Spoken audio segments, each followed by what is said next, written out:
ఆంగ్ల నూతన సంవత్సరం 2025 సంవత్సరంలో గ్రహదోష తీవ్రతను తగ్గింపజేసుకోవటానికి, అదృష్టం కలిసి రావటానికి మీనరాశిలో జన్మించిన వాళ్ళు ఎలాంటి పరిహారాలు పాటించాలో నేటి పరిహారాలు, పరిష్కారాలు అనే అంశంలో పరిశీలిద్దాం. ఆంగ్ల నూతన సంవత్సరం 2025 మొత్తం కూడా మీనరాశి వాళ్ళకి ఏలినాటి శని దోషం ఉంది. ఈ ఏలినాటి శని దోష తీవ్రతను తగ్గింపజేసుకోవాలంటే శనివారం పూట మీనరాశి వాళ్ళు నల్లటి శునకాలకు పెరుగన్నం ఆహారంగా వేస్తూ ఉండాలి. ఇలా వీలైనప్పుడల్లా శనివారాలు నల్లటి శునకాలకు పెరుగన్నం ఆహారంగా వేస్తే ఏలినాటి శని దోషం తొలగిపోతుంది. శని భగవానుడిని సులభంగా ప్రసన్నం చేసుకోవచ్చు. అలాగే శనివారాలు దేవతావృక్షమైనటువంటి రావి చెట్టు దగ్గర దీపాన్ని వెలిగించటం, రావి చెట్టుకు ప్రదక్షిణలు చేయటం ద్వారా కూడా ఏలినాటి శని దోష తీవ్రతను తగ్గింపజేసుకోవచ్చు. అలాగే ఆంగ్ల నూతన సంవత్సరం 2025 సంవత్సరంలో మీనరాశి వాళ్ళకి గురుబలం లేదు. మే 15వ తేదీ వరకు గురువు 3వ స్థానంలో సంచారం చేస్తూ, మే 15 తర్వాత నుంచి 4వ స్థానంలో సంచారం చేస్తూ సంవత్సరం మొత్తం వ్యతిరేక ఫలితాలే ఇస్తున్నాడు. గురుబలం సంవత్సరం మొత్తం మీనరాశి వాళ్ళకి తక్కువగా ఉంది.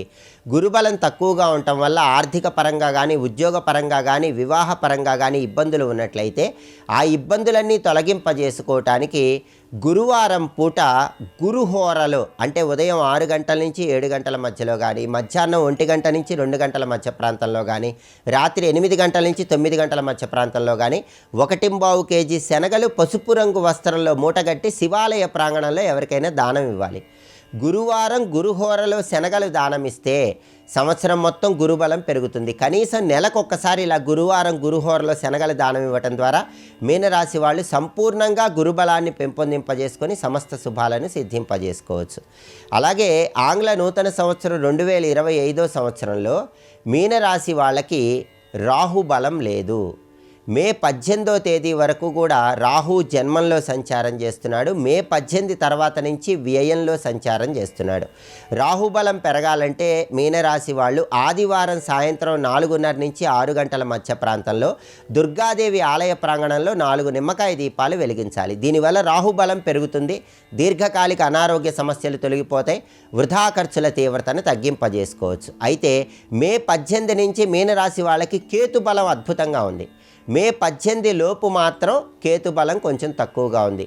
మే 18 లోపు కేతుబలం రావాలంటే మంగళవారం నానబెట్టిన ఉలవల ఆవుకి తినిపిస్తూ ఉండాలి. కనీసం 7 మంగళవారాలు చేయాలి.